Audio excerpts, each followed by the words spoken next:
इसमें आरक्षण हम सब लोगों ने बढ़ाने का काम किया था और कोर्ट कचहरी जा करके इसको जो है आरक्षण को फंसाने का काम किया गया, लटकाने का काम किया गया और किसी भी कीमत पर इस आरक्षण को हम लोग खत्म नहीं होने देंगे।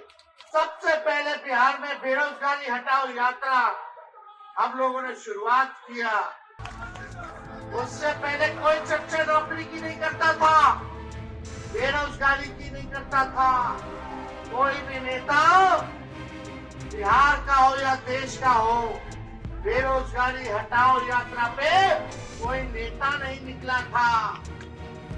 पटना में आरजेडी के कार्यकर्ता सरकारी नौकरियों में 65% आरक्षण लागू करने की मांग को लेकर धरना प्रदर्शन कर रहे हैं। पार्टी कार्यालय के बाहर आयोजित धरने में नेता प्रतिपक्ष तेजस्वी यादव भी मौजूद हैं। कार्यकर्ताओं को साथ लेकर तेजस्वी यादव भी धरने पर बैठे हैं। आप तस्वीरों में देख पा रहे होंगे कि एक साइड संजय यादव भी हैं जो राज्यसभा सांसद हैं और तेजस्वी के काफ़ी करीबी हैं। इसके साथ ही आरजेडी के कई बड़े नेता भी मौजूद हैं। कार्यक्रम को लेकर मंच पर पोस्टर लगाया गया है जिसमें तेज प्रताप यादव को जगह नहीं मिली। आपको बता दें कि धरना से ठीक पहले तेजस्वी यादव ने अपने सोशल मीडिया एक्स पर एक पोस्ट किया था, आरक्षण चोर बीजेपी, नीतीश सरकार जवाब दो। मिलते हैं आरक्षण चोरों और नौकरी चोरों के खिलाफ धरना प्रदर्शन में। 65% आरक्षण सीमा को रोक देने से अनुसूचित जाति, जनजाति, पिछड़ा, अति पिछड़ा वर्ग के अभ्यर्थियों को 16% आरक्षण का सीधा नुकसान हो रहा है, जिससे इन वर्गों के 50,000 से अधिक युवाओं को नौकरी से हाथ धोना पड़ा। टीआरई 3 में भी आरक्षण लागू नहीं होने से इन वर्गों के हजारों अभ्यर्थियों को नुकसान हुआ है।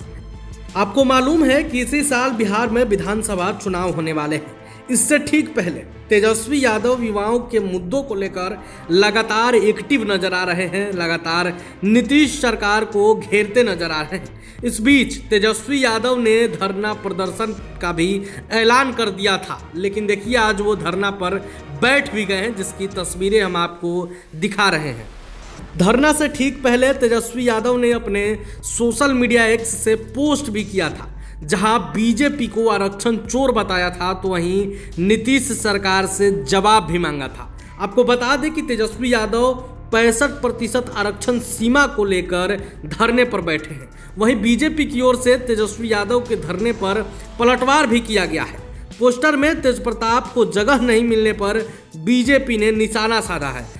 आपको बता दें कि तेजस्वी यादव जहां धरने पर बैठे हैं उसके ठीक पीछे एक बड़ा सा पोस्टर लगा है। उस पोस्टर पर आरजेडी के तमाम बड़े नेताओं के फोटो लगाए गए हैं। यहां तक कि लालू यादव और जगदानंद सिंह की भी तस्वीरें लगाई गई है, लेकिन पोस्टर में तेज प्रताप यादव को जगह नहीं दिया गया है। पोस्टर में तेज प्रताप को जगह नहीं मिलने पर बीजेपी ने आरजेडी को घेरा है। बीजेपी ने कहा कि चुनाव आते ही तेजस्वी को 65% आरक्षण की याद आ गई।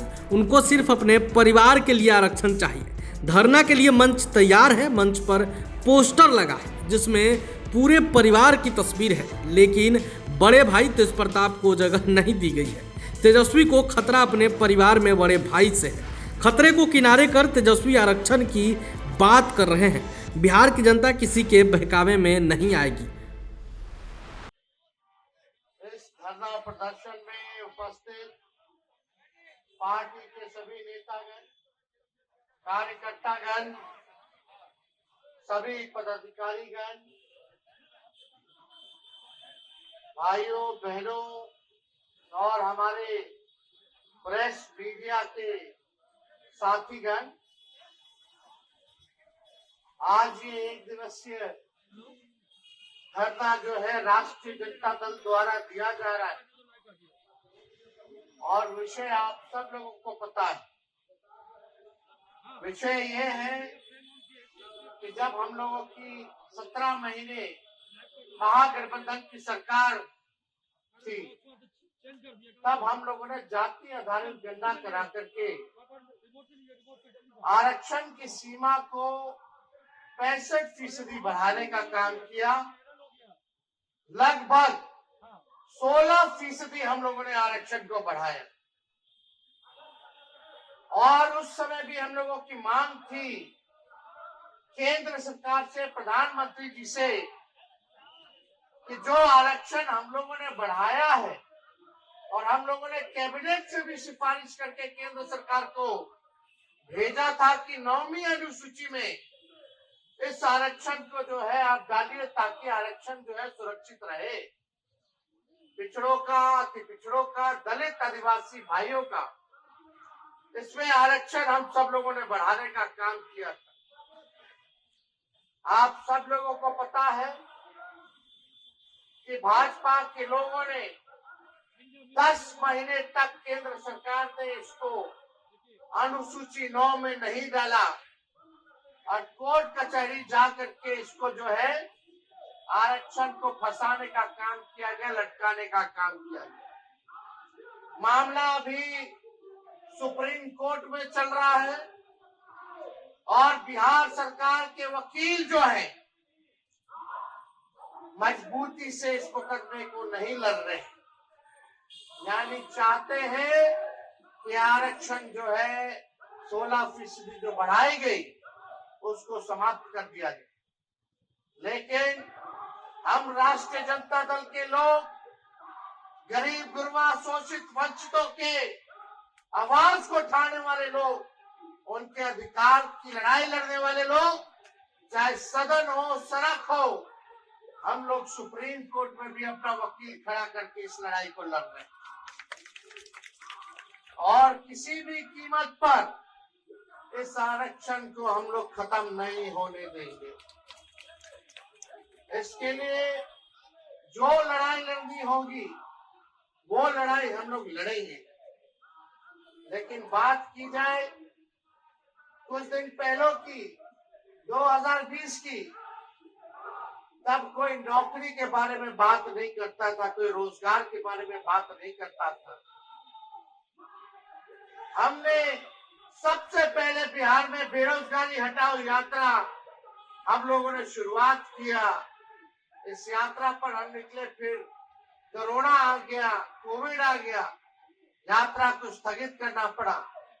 लेकिन जब चुनाव का समय आया तो हम लोगों ने पढ़ाई, दवाई, कमाई, सिंचाई, सुनवाई और कार्रवाई वाले मुद्दों को लेकर के जनता के बीच लेकर के गए और हमने प्रण लिया कि अगर हम मुख्यमंत्री बनेंगे तो पहले कैबिनेट में अपने हस्ताक्षर से 10 लाख लोगों को सरकारी नौकरी देंगे। उससे पहले कोई चर्चा नौकरी की नहीं करता था, बेरोजगारी की नहीं करता था।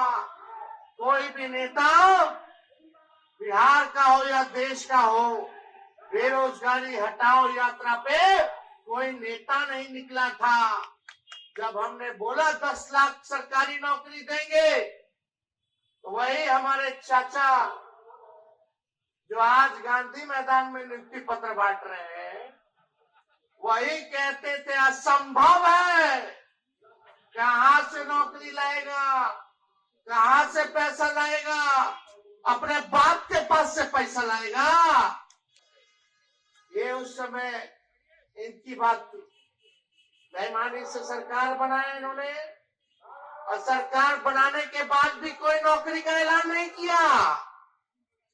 भाजपा के साथ कई साल इन्होंने सरकार में रहे, लेकिन नौकरी के बारे में चर्चा नहीं की। या बीपीएससी के छात्र लोग करें,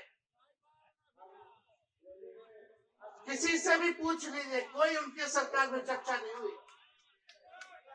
हमने अपने सरकार, जब मुख्यमंत्री बोले कि हमारे दल को भाजपा का लोग तोड़ रहा है, तो हम लोगों ने लिया एक ही शर्त पर कि किसी भी हालत में 10 लाख नौजवानों को, नवयुवतियों को सरकारी नौकरी देना होगा, तभी हम आपको लेंगे।